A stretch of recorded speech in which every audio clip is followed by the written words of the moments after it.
요한이 세례받으러 나오는 무리에게 이르되 독사의 자식들아 누가 너희에게 일러 장차 올 진노를 피하라 하더냐.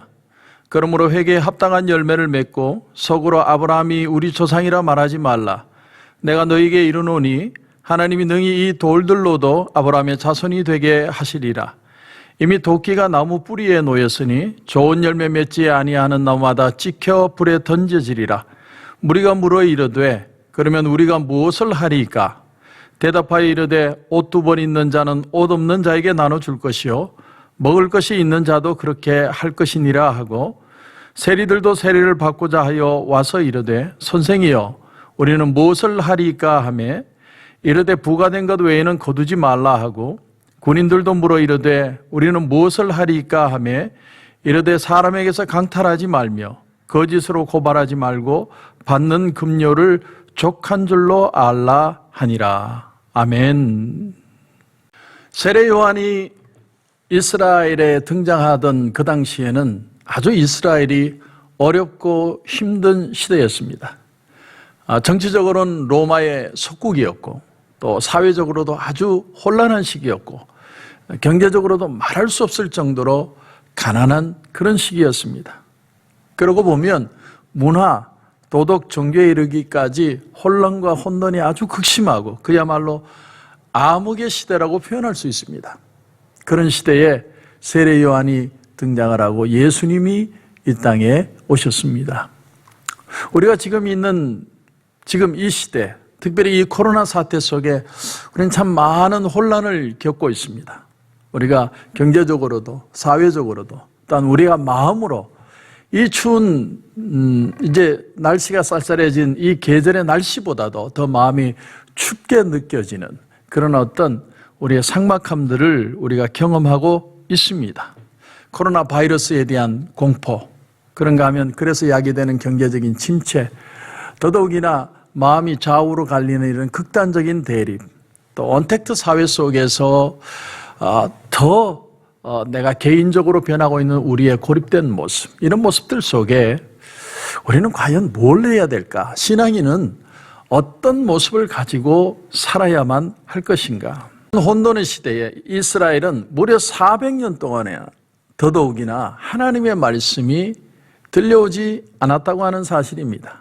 하나님이 아브라함을 통해 말씀을 주시고 가나안 땅을 축복의 땅으로 허락하셨던 그 역사들, 또 다윗과 솔로몬을 통해 하나님 나라를 세우게 하시고 하나님의 부흥을 경험케 하였던 그 시대, 그런가 하면 여호수아를 통해서 요단강을 가르시고 또 모세를 통해 홍해를 가르시던 놀라운 능력의 말씀의 역사들, 심지어 바벨론의 포로로 잡혀간 상태에서도 여전히 선지자를 통해서 하나님의 말씀들은 계속 들려왔지만, 그러나 그 놀라운 역사의 말씀이 세례 요한이 오기 전에 무려 400년 동안 하나님은 침묵하고 계셨다는 사실입니다.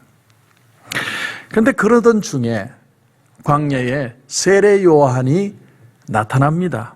약대 토롯을 입고 석청을 먹고 메뚜기를 먹으면서 지팡이를 든 그런 거친 모습으로 회개하라, 천국이 가까웠느니라, 주의 길을 예비하라고 소리를 지르면서 사람들에게 외칠 때 사람들은 그 뜻을 알지는 못했지만 이제야 하나님이 이 백성들을 돌아보시고 구원하시는구나.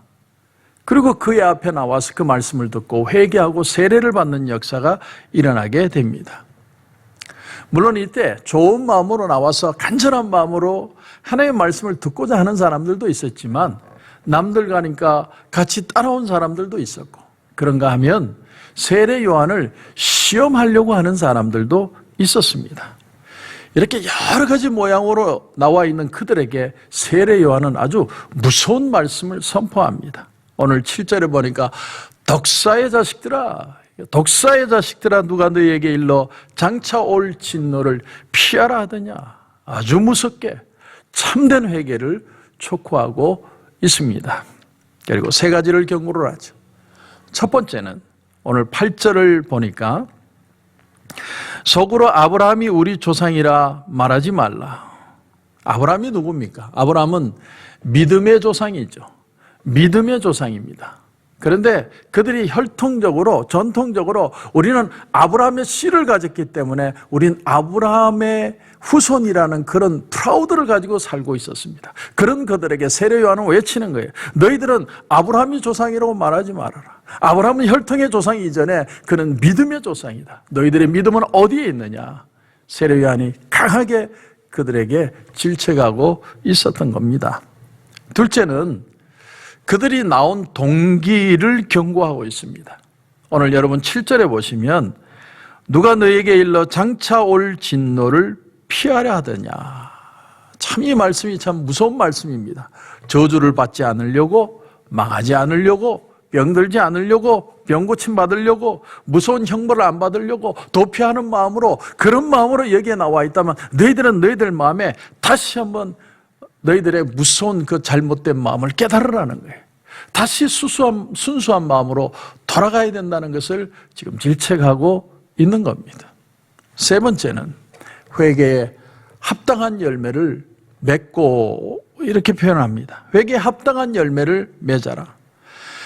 사실 이 사람들이 세례요한 앞에 나와서 회개를 하고 그리고 세례를 받고, 그래서 지금 회개가 이루어졌죠. 그들은 전심으로 하나님 앞에 무릎을 꿇고 잘못했다고 용서를 빚습니다. 그러나 세례 요한은 한 걸음 더 나갑니다. 그것이 진짜 회개가 아니라, 진짜 회개는 너희들이 다시 돌아가서 바른 삶을 살고 겸손한 삶을, 하나님을 섬기는 삶을 너희들의 삶 속에서 드러나지 않으면 그것은 진정한 회개가 아니다. 이렇게 세례 요한이 선포하고 있는 겁니다. 하나님은 성전 안에만 계시는 분이 아니지 않느냐. 우리가 하나님을 만나러, 말씀을 들으러 이렇게 온라인으로 우리가 하나님 앞에 나와 있지만 이 말씀을 듣고 내가 깨달음을 얻고 기도를 하고 거기서 그치는 게 아니라 이제 더 나아가 우리의 삶 속에, 인간관계 속에, 사회 속에서도 거기에 합당한 삶을, 겸손한 삶을 이웃들에게 드러내 보여주어야만 한다. 사도 세례 요한은 그것을 우리에게 도전하고 있다라는 것입니다. 그때 사람들이 세례 요한에게 묻습니다. 오늘 10절을 보니까 우리가 무엇을 하리까? 우리가 도대체 뭘 해야만 하겠습니까? 이와 동일한 질문이 사도행전 2장 37절에도 나옵니다. 마가의 다락방에 성령의 충만한 역사가 일어나서 그 예수님의 제자들이 뛰어나가서 복음을 전가할 때 베드로가 예수 그리스도를 그들에게 담대히 선포할 때 사도행전 2장 37절에 보면 그들이 이 말을 듣고 마음에 찔려 베드로와 다른 사도들에게 물어 이르되 형제들아 우리가 어찌할꼬. 여기에 보면 하나가 더 첨가되어 있습니다. 이 말을 듣고 마음에 찔렸다. 여러분 정말 살아있는 하나님의 말씀이 들려오면요 내 가슴이 찔리는 역사가 일어나기를 시작합니다. 그냥 졸리운데 그냥 듣는 설교가 아니라 정말 몽둥이로 맞는 것 같은 깜짝 놀라는 하나님의 말씀이 내 가슴에 들려오는 충격적인 사건이 일어나는 역사가 일어난다는 것이죠. 그것이 하나님의 말씀이 내게 들려오는 역사입니다. 제가 자주 듣던 말 중에 누가 목사님에게 꼰질러서 내 비밀을 얘기해서 나한테 대고 자꾸 설교하게 하냐고 그렇게 말씀하시던 분들이 있었습니다. 그러나 저는 그분의 비밀을 모릅니다. 그러나 하나님이 그 마음을 여시고 그가 깨닫게 하시고 찔리게 하시고 그 말씀을 통해 하나님의 음성을 듣게 하실 때가 있다라는 것이죠. 그것이 바로 하나님의 말씀의 능력이라는 겁니다. 그 말씀이 들려와야 우리의 삶에 부흥의 역사가 일어나는 것입니다. 이건 죽느냐 사느냐의 문제지 그냥 내가 이 말을 듣고 어떻게 할 것이냐, 내가 참되게 살아야지 깨닫고 끝나는 것이 하나님의 말씀이 절대로 아니라는 것이죠. 자마성교회에 김충근 교수라는 분이 계시죠. 여러분 아마 잘 아실 겁니다. 그분이 암으로 고생을 하다가 하루는 깊은 산속으로 들어가 하나님 앞에 절규하며 기도합니다. 사실은 알래스카에서 깊은 눈 덮인 산속에 들어갑니다. 아무도 없는 그런 산속에 들어가 하나님 앞에 절규하며 기도했답니다. 하나님, 왜 내가 암에 걸려야 됩니까? 나는 하나님 앞에 진실하게 살고 성실하게 살고 최선을 다해 살고 이렇게 애쓰며 살았는데 왜 내가 하나님 암이 걸려야 됩니까? 하나님 앞에 따지듯이 기도를 했답니다. 근데 하나님께서 자기 죄를 보여주시는데 죄란 죄는 다 보여주시더랍니다. 그래서 처음에는 암을 낫게 해달라고 기도를 하다가 나중에는 내 죄를 용서해달라고 그렇게 기도가 바뀌더랍니다. 그렇게 절구요하며 울부짖으며 하나님 앞에 기도를 하는데 어느 순간에 하나님이 내 죄를 용서하셨다는 생각이 확 들어오더라는 거죠. 그러면서 더불어서 드는 생각이 내 암도 깨끗하게 나았다는 확신이 들더랍니다. 그런 깨달음을 얻고 그가 들어와서 공책에다가 자기 죄를 적었는데 그 죄가 무려 52장이나 나오더라. 여러분, 그분이 우리보다 죄가 많아서 그렇습니까? 그렇지 않습니다. 그는 십자가 앞에서, 주님의 십자가 앞에서 정말 자기 모습을 다시 발견하게 되었다는 사실이죠. 오늘 이 도전이 저와 여러분에게 일어나야 됩니다. 정말 하나님의 말씀이 내게 부딪히는 말씀이 되지 않으면 우리의 삶에는 정말 하나님의 말씀은 가치 있는, 의미 있는 말씀이 될 수가 없습니다. 요즘 사람들은 개성, 또 자기만의 어떤 관점 이런 말을 하면서 다른 사람들의 말을 들으려고 하지 않습니다. 또 요즘 시대만큼 극렬하게 좌로 우로 나뉘는 시대가 없는 것 같습니다. 그래서 내 생각이 아니면 절대로 들으려고 하지 않습니다. 그러나 우리는 자기 관점, 자기의 어떤 모습들을 드러내고 살아가기 이전에 신앙의 제일 중요한 점은 자기를 부인하고 주님께로 나오는 겁니다. 왜? 주님이 나보다도 나를 더 잘 아시기 때문입니다. 그래서 오늘 우리에게 정말 필요한 질문은 이겁니다. 주님, 내가 무엇을 해야만 되겠습니까? 로마서 12장 2절에 보면 하나님의 온전하신 뜻이 무엇인지 분별하도록 하라. 다시 말하면 먼저 주님의 뜻을 물으라는 겁니다. 주님, 내가 뭘 해야 되겠습니까? 뭘 해야만 하나님께서 기뻐하시는 삶이 되겠습니까? 그것을 먼저 질문하는 것이 우리의 삶의 말씀을 통해 깨달음이 일어나는 역사라는 것이죠. 그러니까 여러분, 믿음은 추상적인 어떤 관념이 아닙니다. 내 손에 잡히고 구체적이고 현실적인 믿음이 돼야 된다는 겁니다. 그런가 하면 믿음은 다른 사람을 통해서 내게 무엇이 이루어지기를 기대하는 것도 믿음이 아닙니다. 우리는 설교를 들을 때 자꾸 이 설교는 김 집사가 들었어야 돼, 이렇게 하지 마십시오. 그 설교는 내가 지금 들어야 됩니다. 그런가 하면 하나님께 할 일을 제시하는 분들이 있습니다. 하나님, 저 사람 회개하게 해주시고 저 사람 깨닫게 해주시고 이 상황을 하나님이 고치셔야 되고 자꾸 하나님에게 지시하는 분들이 있습니다. 그러나 하나님이 지금 우리에게 깨닫게 하는 건 뭐냐면, 하나님, 내가 지금 무엇을 해야만 합니까? 하나님은 우리에게 이걸 퀘스천하는 거예요. 내가 오늘 이 자리에 하나님 앞에 단독자로 서서 하나님, 나는 누구고 내가 무엇을 깨달아야 할지를 하나님 알려주시옵소서. 우리는 이 기도를 이 시간 드려야만 한다는 겁니다.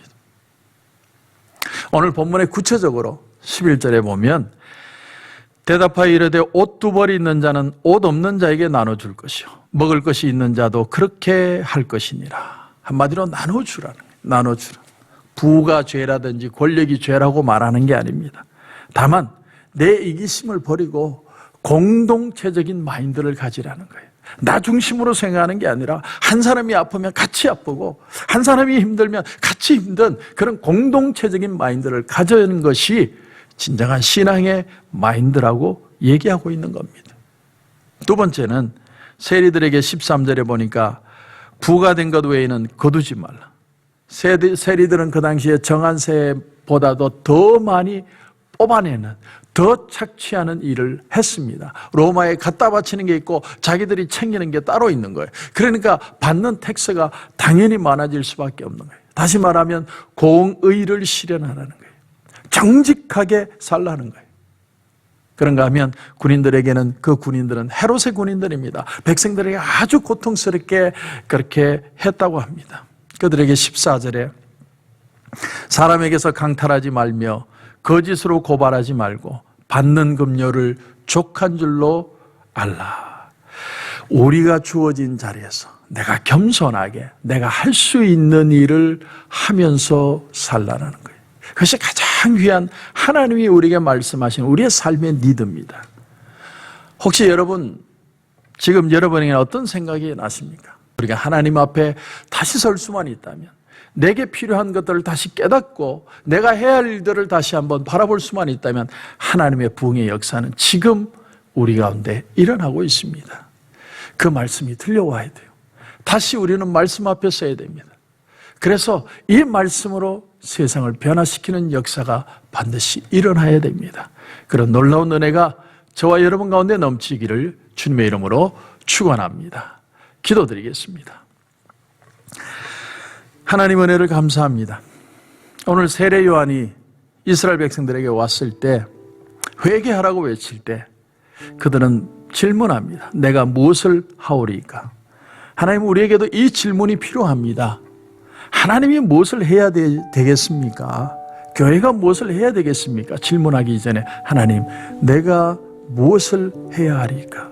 우리 자신을 바라보게 하시고 다시 하나님 앞에 서게 하시고 하나님의 음성을 듣게 하시고 결단하는 아침이 되게 하여 주시옵소서. 오늘도 기도하는 가운데 하나님 큰 은혜 주실 줄 믿고 예수님의 이름으로 기도드립니다. 아멘.